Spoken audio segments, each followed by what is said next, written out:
Welcome back. So I'm a firm believer in facts tell, stories sell.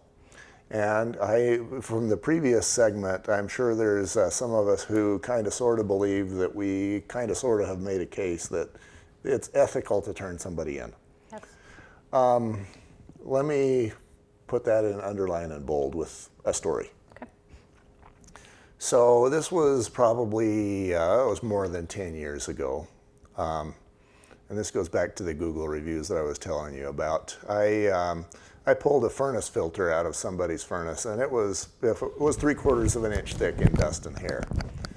And it was crumpled, and it was in really bad condition. And I looked at this furnace filter, and I thought, if I put that back in, I am A, not telling the seller that they've got a dangerous condition, and B, I'm duplicating the dangerous condition.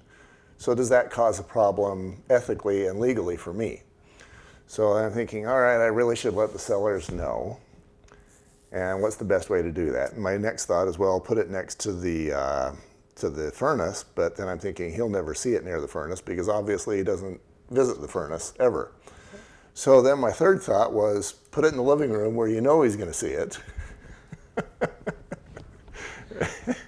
And that was my brain damage result. And so this guy, understandably so, he was livid, because I'd done an in your face with this guy. And so he actually created a Google account for my business so that he could give me a negative review. Wow. He was unhappy. And so I was like, this was 10 plus years ago. I was like, Google review, whatever. But I had one negative review, and so a couple years later, a couple years goes past, and then I noticed that 41 people had clicked that review was helpful. And I'm thinking 41 times $400 for an inspection, that's some money. Yeah. So now I had motivation to actually get my Google reviews right. So I got that guy kicked off because he had never been a customer, and then I started soliciting Google reviews.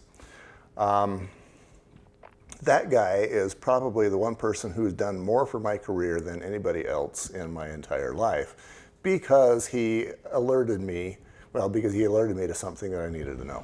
Yeah, that's interesting now that you said that, though, because when I hired the company to do my reviews, paying a hefty chunk of change for that, and 3 months later, I hadn't seen anything. I hadn't even heard from them. So I called, left 2 messages, got nothing.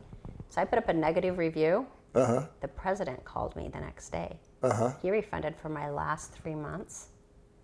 And they got right to work on my reviews. And within a week, I was all set up and going. But it's shocking how one negative review can impact you. Right. Right. And now I know the importance of reviews. Yes. And I use it to my advantage. So now I'm using it to my advantage to get all my clients to give me the reviews. So now, and I have to, this guy would be more than unhappy if he knew that he'd done more for my business than pretty much anybody else. But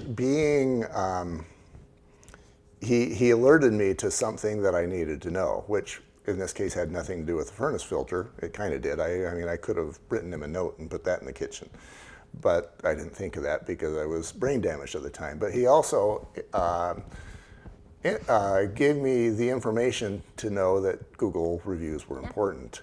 And so this goes back to the story we were just covering, which is that letting a guy know that throwing a tornado of screws and nails at you verbally is not okay. Yeah. That could be the best thing you could do for him. All right, should we continue on with section 1-3? Yeah. We'll be right back.